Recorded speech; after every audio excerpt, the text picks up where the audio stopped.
radiation exposure during work building nuclear weapons.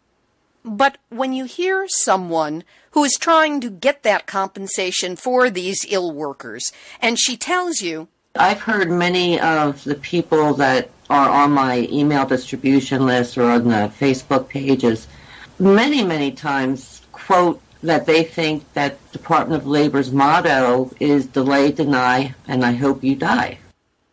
Well, when you hear something like that, you've got to realize that we are all in the exact same seat. Nuclear hot seat. What are those people thinking?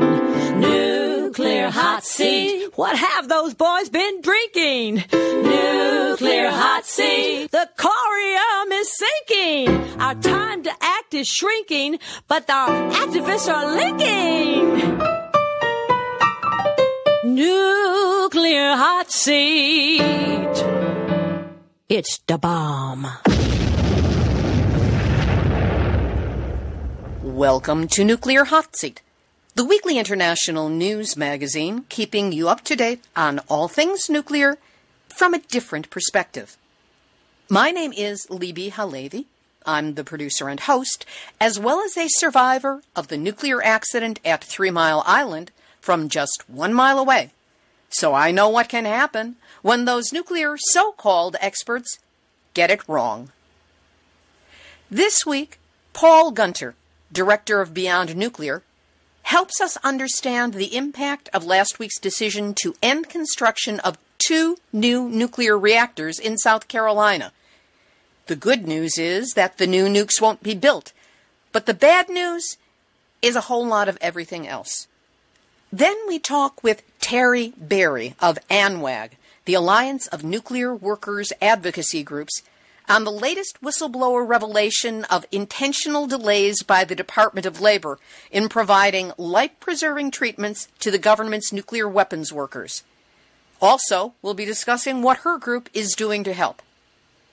And some reflections on the 72nd anniversary of the United States dropping the atomic bomb on Hiroshima and Nagasaki. That will be in today's Final Thought. Plus, Numbnuts of the Week for outstanding nuclear boneheadedness, the Duck and Cover Report on the latest problems with our aging fleet of U.S. nuclear reactors, news, attitude, and more honest nuclear information that even Dan Rather had on his News and Guts Facebook site in the entire week.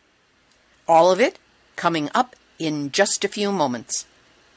Today is Tuesday, August 8, 2017, and here is the week's nuclear news from a different perspective. Starting off in the U.S., at the Hanford Reservation in Washington State, the most contaminated place in the Western Hemisphere.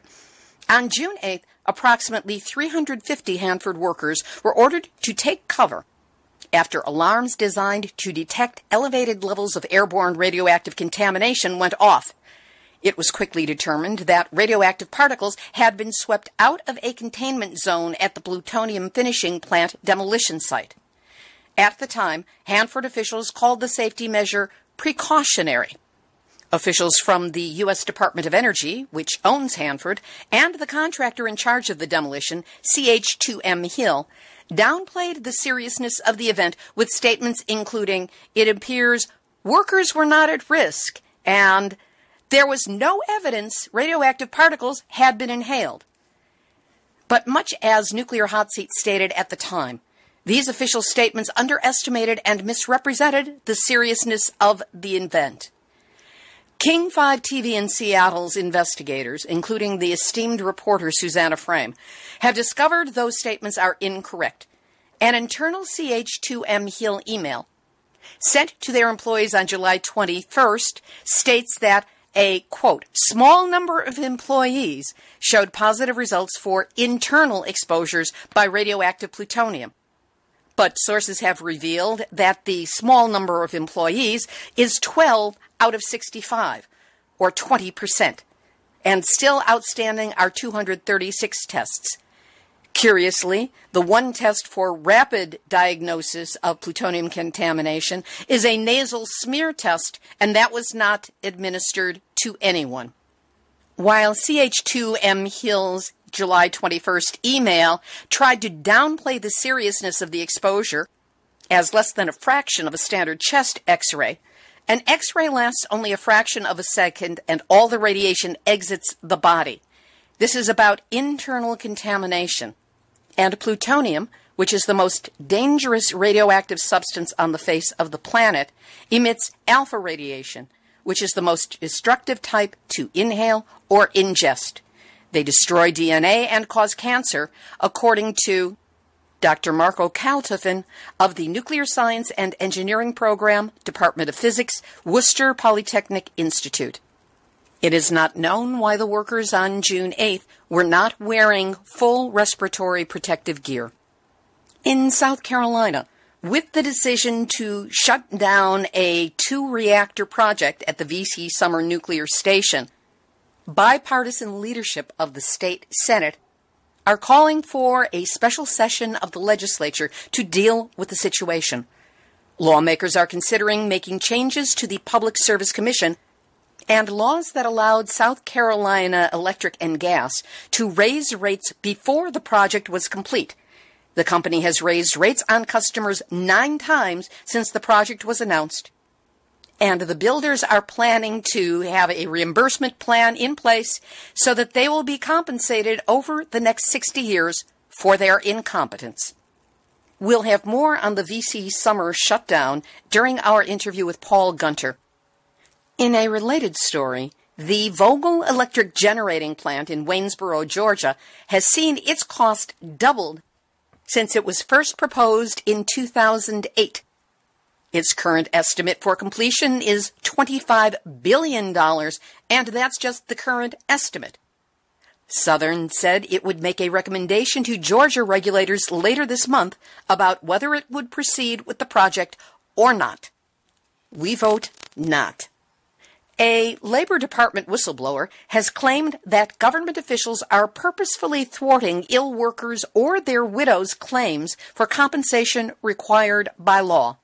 As a result, the Alliance of Nuclear Workers Advocacy Groups, or ANWAG, sent a letter to several members of Congress on Tuesday, July 25, calling on them to investigate the whistleblower's complaints. According to ANWAG Representative Terrie Barrie, while many congressional leaders strongly support the sick nuclear workers, there has been no congressional oversight of the compensation program in nearly 10 years, with the last hearing on the issue occurring in the Senate in 2007. And we will be hearing from Terrie Barrie on this issue during the second of our 2 featured interviews. Let's hear what's gone wrong at the nuclear reactors with this week's Duck and Cover Report. On July 28th, the Diablo Canyon facility in Northern California had an alert, which is number 2 on the 4-step NRC scale to kiss your posterior goodbye.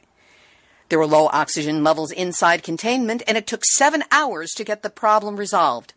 According to Julie Wirt, a researcher and member of Radiation Watch, the EPA's RadNet monitor was off during this event. She also says that the monitor is off most of the time. Watts Bar in Tennessee had a manual reactor trip and was in hot standby on July 25th. Brunswick in North Carolina had a scram on August 4th, a scram meaning, I'm getting out of here, as it was considered an event or condition that could have prevented the fulfillment of a safety function needed to control the release of radioactive material. And then there's 2 for Limerick in Pennsylvania, 1 for St. Lucie in Florida, you got some splaining to do, Beaver Valley in Pennsylvania, and Duane Arnold in Iowa. Still think you're safe? And now... Nuclear hot seat, nuclear hot seat, nuclear hot seat, numbnuts of the week. When is a nuclear bomb not a nuclear bomb? When it's a mini-nuke. And that's what the U.S. military sees as the 21st century path to deterrence. The U.S. Air Force is investigating more options for variable yield bombs. Think of it as dial-a-nuke. Nukes that can be dialed down to blow up an area as small as a neighborhood. They don't bother to define how large that neighborhood is. Or they can be dialed up for a much larger punch. According to this article in cnd.defense1.com, the Air Force currently has gravity bombs that either have or can be set to low yields, less than 20 kilotons. Point of fact, Hiroshima was 15 kilotons. But hey, what's 20 kilotons in this megaton age? They're saying that such a bomb dropped in the center of Washington, D.C. wouldn't even directly affect Georgetown or Foggy Bottom. Nothing about radiation, fireball, direction of wind to carry the radioactive debris. Nah, it's just a mini-bomb. Air Force General Paul Selva, the vice chairman of the Joint Chiefs of Staff, said Thursday at a Mitchell Institute event in downtown Washington, the future of nuclear deterrence lies, at least in part, in smaller nuclear weapons that the United States might actually use. They probably wouldn't even trigger mutually assured deterrence, or MAD as it's known, and yes, it is MAD as in insane. Senator Dianne Feinstein of California agrees and said, I have no doubt the proposal to research low-yield nuclear weapons is just the first step to actually building them. There's no such thing as a limited nuclear war, and for the Pentagon's advisory board to even suggest such a thing is deeply troubling. Ya think? And that's why the Pentagon Advisory Board is this week's Nuclear Hot Seat, nuts of the week. Over to Japan, where the big news is a new peer-reviewed article in the scientific journal Science of the Total Environment. The title, Radioactively Hot Particles Detected in Dusts and Soils from Northern Japan. Co-authored by Dr. Marco Kaltofen of the Worcester Polytechnic Institute and Arne Gundersen of Fairwinds Energy Education, the article details the analysis of radioactively hot particles collected in Japan following the Fukushima Daiichi meltdowns. Based on 415 samples of radioactive dust from Japan, the United States, and Canada, the study identified a statistically meaningful number of samples that were consistently more radioactive than current radiation models anticipated. If ingested, these more radioactive particles increase the risk of suffering a future health problem. According to Gundersen, we measured things like house dusts, air filters, and even car floor mats. Collecting such accurate data shows the importance of citizen science, crowdsourcing, and the necessity of open public domain data for accurate scientific analysis. Dr. Kaltofen said, we found that some people were breathing or ingesting enough radioactive dust to have a real increase in their risk of suffering a future health problem.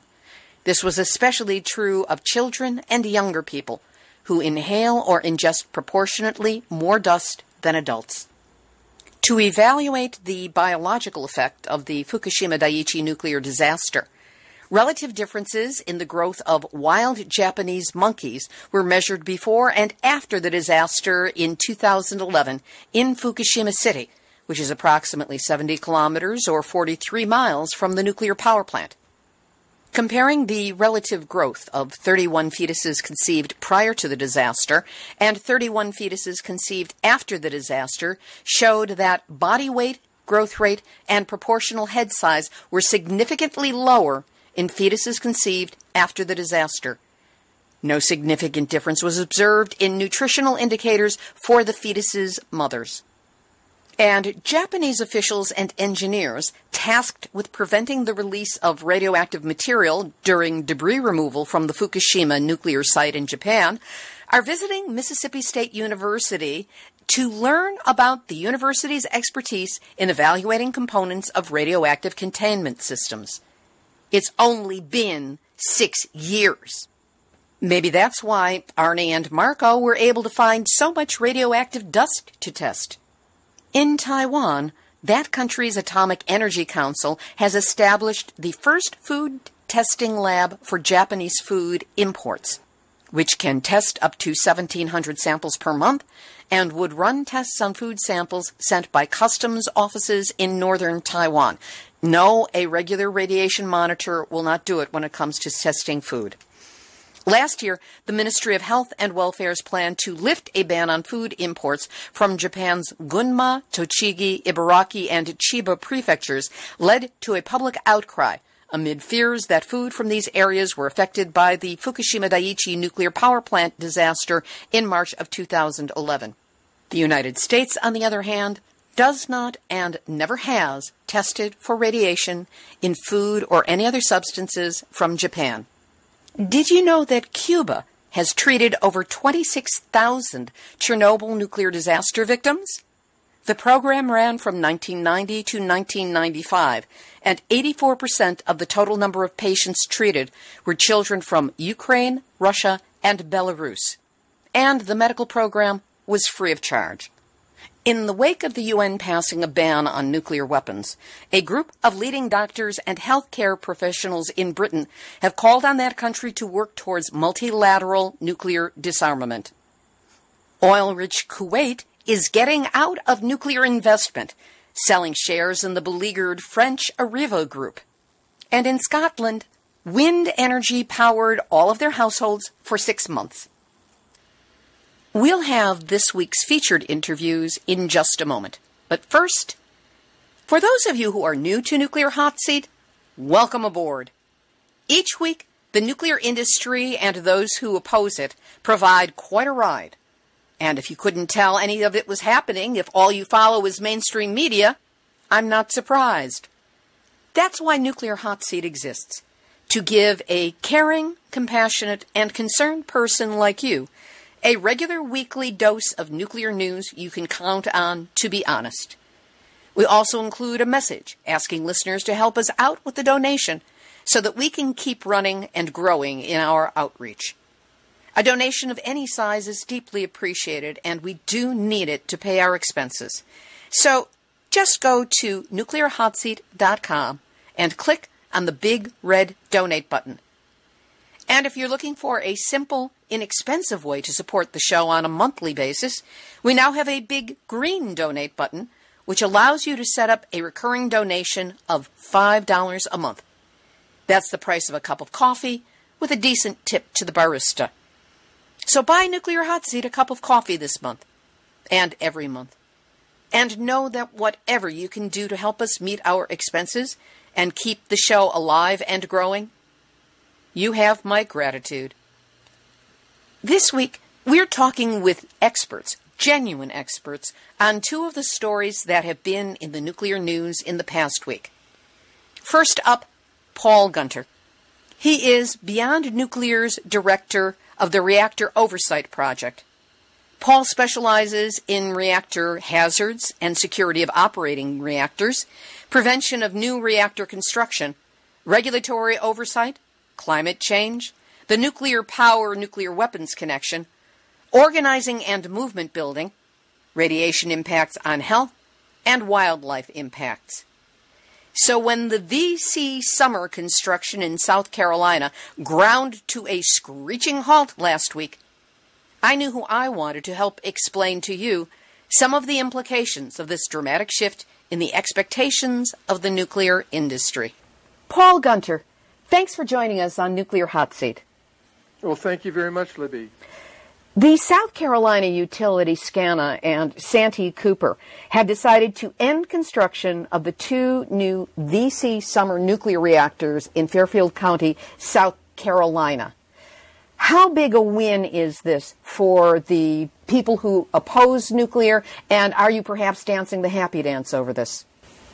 Of course, it is a celebration that we've stopped pouring money down this barrel without a bottom. Nuclear power is the most expensive way conceivable to boil water to generate electricity, And certainly the summer nuclear power stations, units 2 and 3 under construction there in Jenkinsville, South Carolina, are no exception. It comes as no surprise, however, the inability of this industry to control cost and to provide any kind of reliable estimate for how long it will take to complete these things, given this is such a complex technology. This has been identified for those of us who've been with this movement for a while. There was a Forbes magazine back in 1985 featured a cover story called Nuclear Follies, in which they identified nuclear power development as, quote, the largest managerial disaster in U.S. business history, where no one but the blind or the biased could think that the money was well spent. That could not apply more aptly to the events that we've just seen now unfold, where these South Carolina utilities have essentially just thrown in the towel on the exorbitant and continuously skyrocketing cost of nuclear power construction. It's definitely one of the cliches of the industry, which was cited in one of the press releases that came from SCE&G, the utility, that the reason for the closure is, quote, higher than expected costs and a longer timetable to complete the work. And as I said, that's a cliche in nuclear circles because there's not a single project that has ever come in on time and on budget. And they were warned by Standard & Poor's, Fitch Financial Services, and Moody's back in the mid-2000s, like 2005. We were seeing these credit rating reports from the major credit companies and financial services in the United States saying that if you ventured into building nuclear power stations, it was so risky because of this failure to accurately predict how much it's going to cost or how long it's going to take to complete, that these financial services would downrate your credit rating. And this is exactly what's been happening.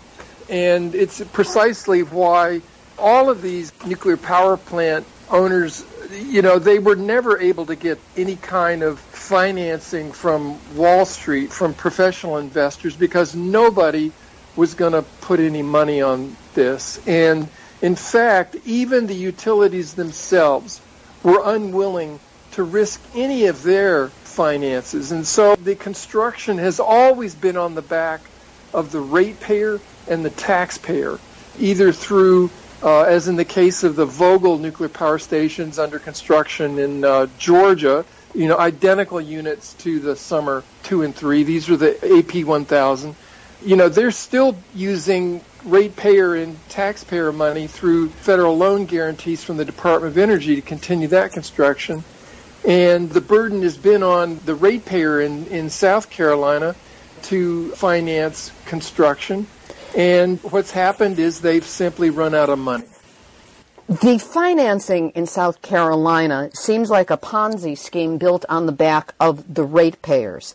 They have been paying 18% of their monthly bill for project financing, meaning the future generation of energy. That averages out to $27 a month per ratepayer household, which in an average household is an enormous amount of money. More than $1.4 billion has been raised in this way towards building the nuclear reactors, and now that construction will not take place. What recourse, if any, might South Carolina ratepayers have to, first of all, immediately end this surcharge and then recover the monies that have already been paid out? I think that that's part of the restitution that has yet to be decided in South Carolina. In fact, South Carolina Electric and Gas, they're now formulating what they're calling an abandonment recovery program, where they will go before the state regulators and seek to recover costs, make money on the sunk cost from ratepayers. So it's sort of putting ratepayers in double jeopardy. We're understanding that there are discussions underway through SCE&G to in fact, seek recovery costs over the next 60 years for this project and its abandonment. So we're a long way off from justice, given that the ratepayers in South Carolina have been subject to robber barons that have essentially, it's not just the households, but it's commercial facilities, it's industrial costs that have been soaked to build essentially an effort at building an empire through the most expensive way to generate electricity. There will be hearings, and principally we're seeing players like Friends of the Earth and Sierra Club there in South Carolina that will be a part of these recovery proceedings and hopefully successfully challenge them so that what should be irate payers in South Carolina will at least see some relief. Just today, Friday, August 4th, two of the top leaders in the South Carolina Senate have called for a special session of the legislature to deal with the situation caused by the decision to shut down the reactor project. What options might be open to them to force SCANA and SCE&G to take financial responsibility for this new nuclear failure, as opposed to fobbing it off on the ratepayers for the next 60 years? Well, I think that clearly the big question is determining that, in fact, this has always been an imprudent investment.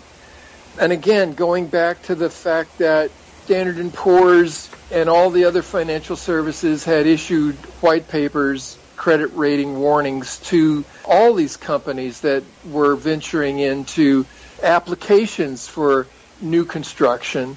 And they had been warned that venturing into this financial quagmire, as we've known for decades now, would jeopardize their credit rating. So these investments, these projects, have always been identified as imprudent.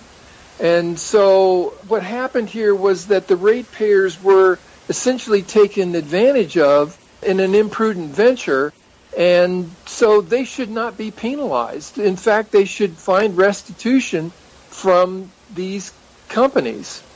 Let's roll this back a little bit to how this dissolution of the project happened, because the utilities involved are blaming the bankruptcy of Westinghouse for starting the house of cards, the dominoes, whatever image you want to create of this, of the collapse of the ability to move forward. How important was the Westinghouse bankruptcy, and how did that impact the process?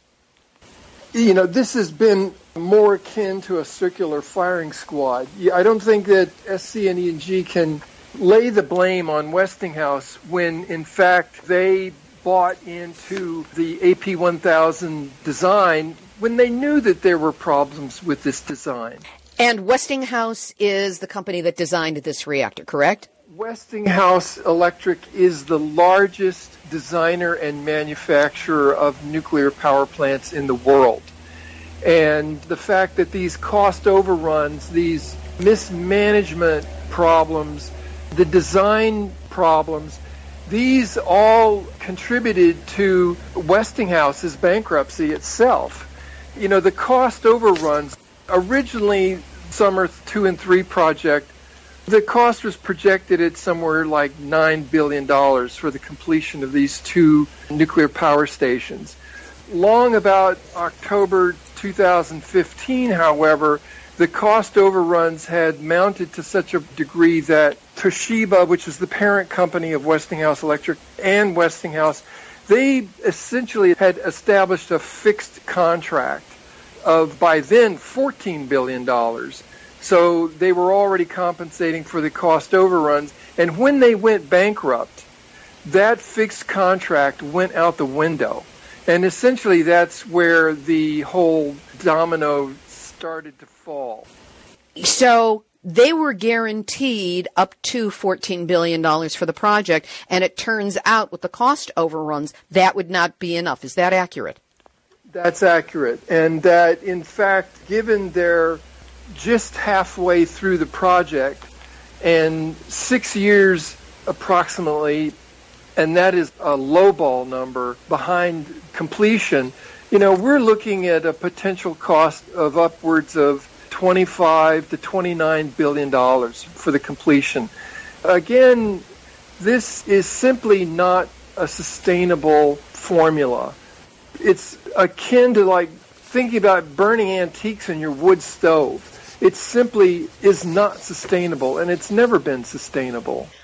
What position is Beyond Nuclear going to be taking as this moves forward? Will you be joining with Friends of the Earth and the Sierra Club in making statements or perhaps providing witness as hearings go forward? Well, certainly we're advocating for ratepayers to find restitution from this colossal boondoggle. I think that the hearings will be in good hands with Friends of the Earth and Sierra Club there in the state, given they have the standing. But, again, it's going to be a struggle because we are concerned that the regulatory agencies from the state all the way to the federal levels are captured by this industry. This is an industry that has been able to re-image itself time and time and time again.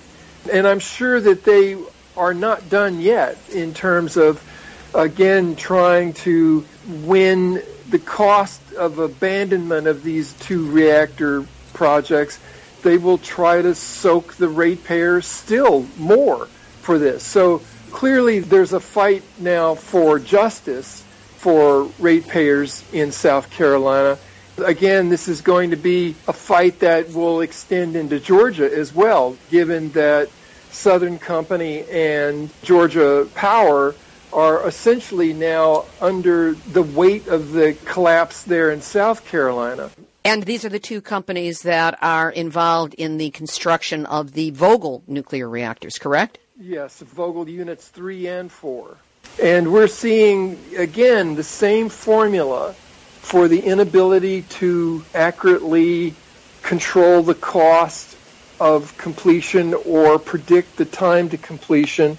These are essentially the same formulas that led to the collapse of the nuclear industry and new builds back in the 1980s.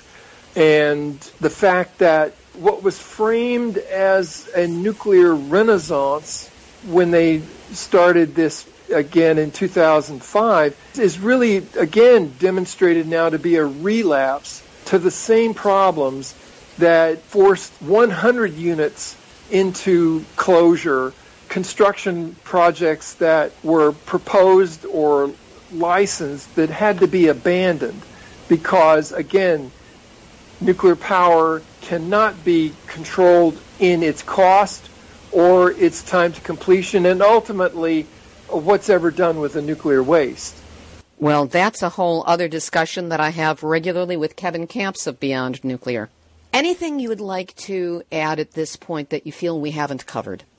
There is one other revelation in the news, and that is that South Carolina Electric and Gas had gone to the Trump administration to ask for federal help in bailing out the Summer 2 and 3 project, and in going all the way up to the head of the Department of Energy through Secretary Barrie, asking again for a bailout, but at least no word yet has come that that is going to happen.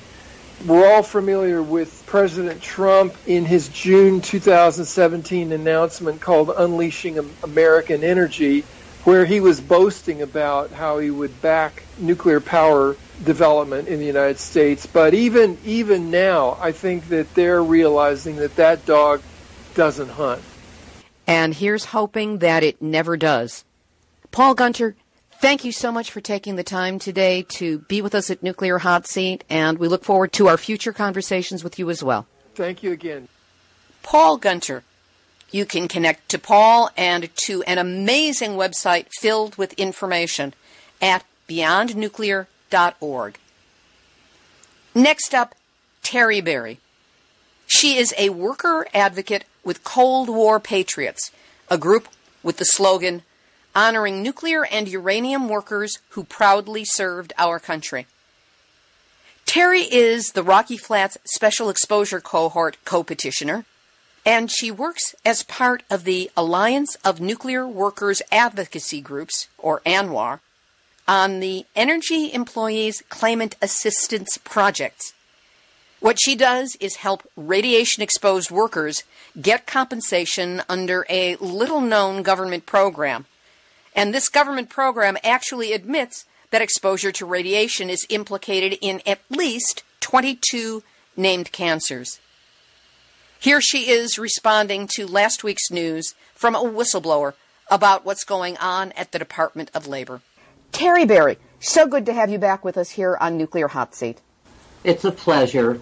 I appreciate your interest and look forward to your continued coverage on all matters nuclear. First of all, explain what the Energy Employees Occupational Illness Compensation Program Act is and what it's supposed to do and who it is supposed to help. It's a federal compensation program to adequately compensate workers who worked at the Department of Energy nuclear weapons sites who became ill or died due to toxic exposures and or radiation. Part B is a lump sum, what we call an apology program, if you contracted cancers, chronic beryllium disease, or chronic silicosis. Part E compensates for those diseases in addition to others, like Parkinson's disease. But it's a difficult program to get through because there are certain criteria you have to meet, which is very difficult to get into a 2-minute explanation. On paper, it's a great compensation program. It pays for wage loss and impairment. Survivors are eligible. It's just tough to meet the criteria sometimes. Let's talk about that a little bit, because when Congress passed the law creating the compensation program in 2000, it was a bipartisan group of lawmakers, and they promised these nuclear workers a claimant-friendly path to compensating them or their families for these illnesses related to the country's nuclear buildup and the resulting exposure to toxins at bomb-making facilities. How well has the government been fulfilling the program's promises? In my opinion, they have failed drastically. Yes, there are billions of dollars actually have been paid out in compensation, but it's just so difficult. I know of claims that have been in the system since its inception in 2001 who still haven't been compensated or have been compensated only for a limited amount of money, for impairment or wage loss. It could be done so much easier. The advisory board, the Department of Labor Advisory Board, is working on streamlining the process. They made several recommendations that would make it easier for Department of Labor to presume this disease resulted from the workplace exposures. For instance, they made recommendations on accepting COPD, hearing loss, and quite a few others. And we're waiting for Department of Labor to accept those presumptions to streamline the claims process. Recently, a whistleblower has come forth to say that Department of Labor officials have intentionally delayed or denied payments to claimants under this program in the hopes that they'll die before they get compensated. Yes, I'm not surprised by that at all. I'm actually in possession of a Department of Labor solicitor's emails where he told the district manager how to get around paying this one claimant. The claims examiner was going to pay, but by the time it got up to the national office and the solicitor, the ultimate result was the claim was denied. So I totally believe the whistleblower. What has been done or can be done by Congress to help fix this program and get the Department of Labor to actually do its job in this matter? Well, they're off to a good start. ANWAG, the Alliance of Nuclear Worker Advocacy Groups, after this report came out with the whistleblower, wrote a letter to Congress, to several committees who have responsibility over this program, asking them for hearings. Earlier this week, we understand that the House Committee on Education and Workforce is investigating, and they're working in conjunction with the Department of Labor's Inspector General. And ANWAG also sent the Inspector General a letter detailing just one aspect of the problems. So we're encouraged that they're working. And we do appreciate the bipartisan nature of this program. And we're looking forward to Congress to step in and fix it the way they intended it to be. The Committee on Education and the Workforce recently sent letters to the Government Accountability Office. What were in those letters, and what's your opinion of them? The committee asked for two separate investigations into the program. One was asking the committee to review the Department of Labor's Advisory Board's review of the site exposure matrix and to determine what, if any, action was taken by the board and what Department of Labor's response was. Well, as I mentioned earlier, this board has done a fantastic job diving into the issue and has made several recommendations on the SEM. So I think that on this letter, GAO will report that and also report that whether Department of Labor, by the time their report comes out, has accepted any of those recommendations. The second letter is concerns about policies have been changed, some for the good, some presumptions have been accepted, but there's one policy that was changed, and that was treating survivor claims differently. And the committee wants to know if Department of Labor reopened previously denied claims. And that's something we don't know, and I'm looking forward to the GAO's report because these workers and their survivors, they don't keep up with the program like I do. So it's important for them that there is a policy change to review those previously denied claims and reopen them. So I'm hoping that the GAO will determine that if DOL is not currently doing that, then they make the recommendation that it's automatically processed that way. It sounds like this program, while intending to alleviate the stress and the pain and the difficulties of the workers, has sometimes increased their hardship in making them wait longer. And indeed, one of your colleagues mentioned an incident where he was told directly by an attorney from the Department of Labor that they were delaying a claim as long as possible in the hope that the person would die. Is this common? Is this true? Or is this just an apocryphal story? It wouldn't surprise me. I've heard many of the people that are on my email distribution list or on the Facebook pages many, many times quote that they think that Department of Labor's motto is delay, deny, and I hope you die. So this has been going around for years because the delaying, in a way, that has improved, but the reasons for denying a claim sometimes is so ludicrous. And you have to go back through the process, and you have that, have the recommended decision, the final decision, and the request for reconsideration. And a claim can take over a year to go through just these procedures. It doesn't surprise me that somebody was told that. And, of course, this is someone who is ill already to be making the claim. Yes. And the stress and the length of time can definitely work to erode their health even further and create more hardship for them. Yes, and stress. Stress is a killer. And if the sick worker is handling the claim by himself, it is going to be detrimental to his health, guaranteed. What kind of support is provided by your organization and the others who are working on these claims? Well, we're there for moral support. Many ANWAG members are also authorized representatives, so they do actually represent the claimants themselves before Department of Labor. Personally, I'm the moral support, and I either find out information for them or suggest where they could get additional help.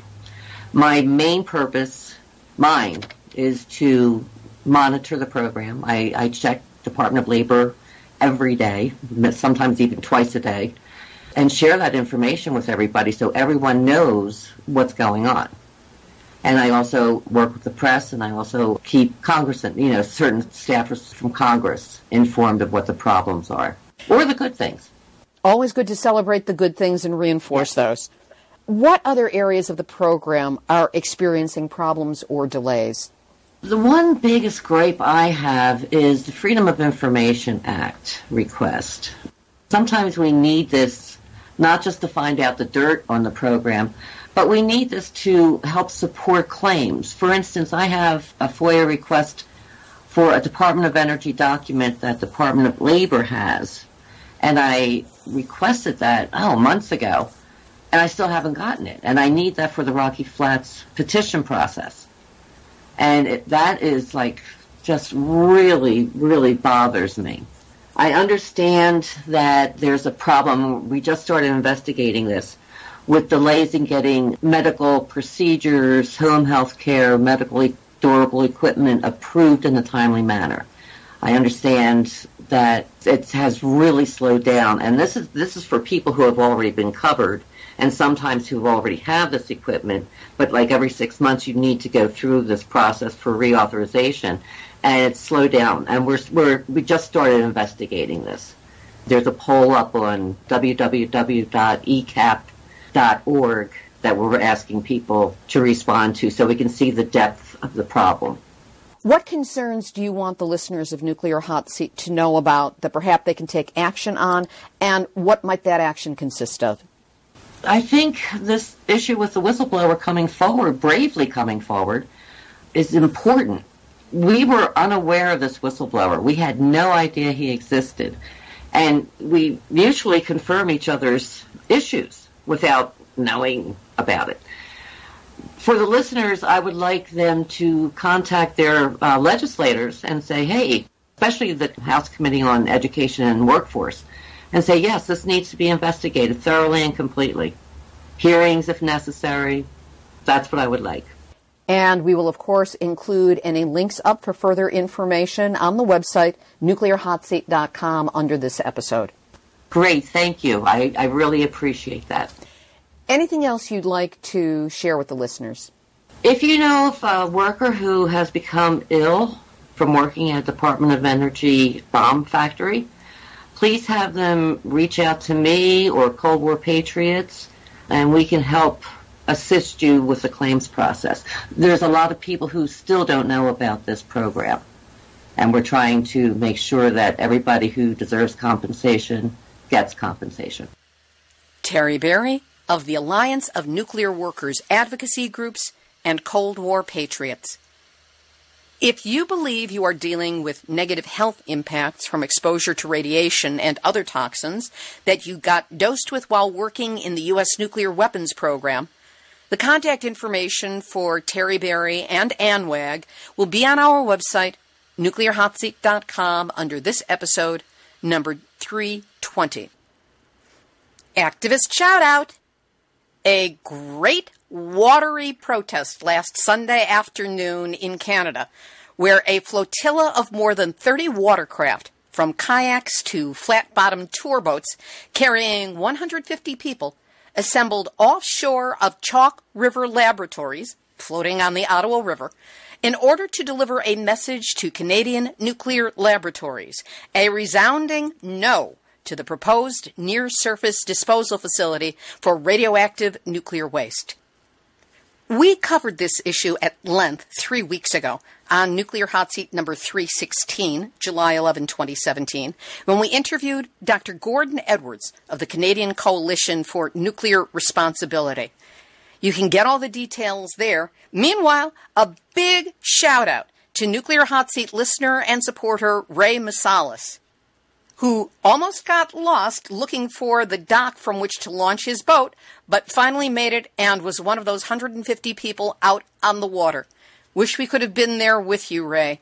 And for all the activists in Canada who are participating in this, keep spreading the word. It makes no sense. It's a bad idea. And once people know about it, you'll have the numbers you need to defeat it. Here's today's final thought.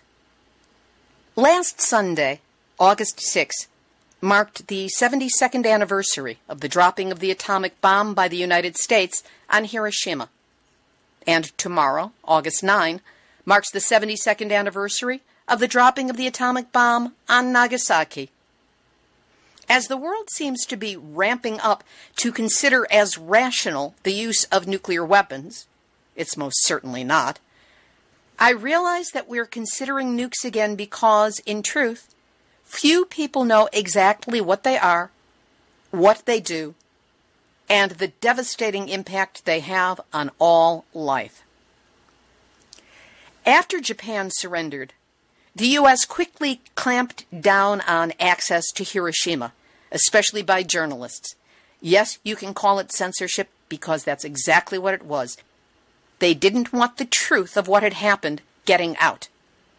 But one reporter got through their blockades, mostly on a fluke, and we have Wilfred Burchett of Australia to thank for the first and only authentic news story written in the aftermath of the bomb. Burchett's harrowing account in the Daily Express under the title The Atomic Plague should be mandatory reading for all of those who are currently advocating for what they're choosing to call a limited nuclear war, as though nuclear bombs and their radioactive aftermath can ever be limited in their ultimate impact. But one picture is worth 1,000 words. There have been relatively few images of the aftermath that were taken where, as Burchett so poignantly wrote, Hiroshima used to be.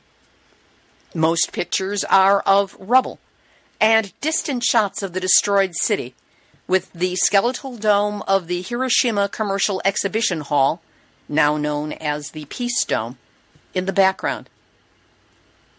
That's why a new series of photos from Hiroshima, taken within perhaps the first 24 hours after the blast, before anything could be cleaned up, before anything could be covered up, provide such an intimate, shocking, painful vision of the aftermath of a nuclear blast. The photos came from a camera bought by Scottish RAF pilot Clifford Fern in a second-hand shop 15 miles from Fukushima, and the purchase was made just 6 months after the bombings. The new owner had the film developed and then hid the pictures away for over 60 years because they were so powerful. Once he passed away, his son made the decision to share them with the public. They're now being exhibited in Scotland, in a place called Scotland's Secret Bunker, and they have been published online. The pictures are raw and real and horrific, showing dead bodies, burned children, a stunned populace reeling from something horrific, but they did not yet know what it was. Articles published with these photos hypothesized that the pictured people, as well as the unknown photographer, were all dead because they'd been so close to the blast center and the radiation levels alone would have killed them. That may be why the used camera and its undeveloped film was being sold. The photographer had died. One picture in particular is seared into my heart and mind.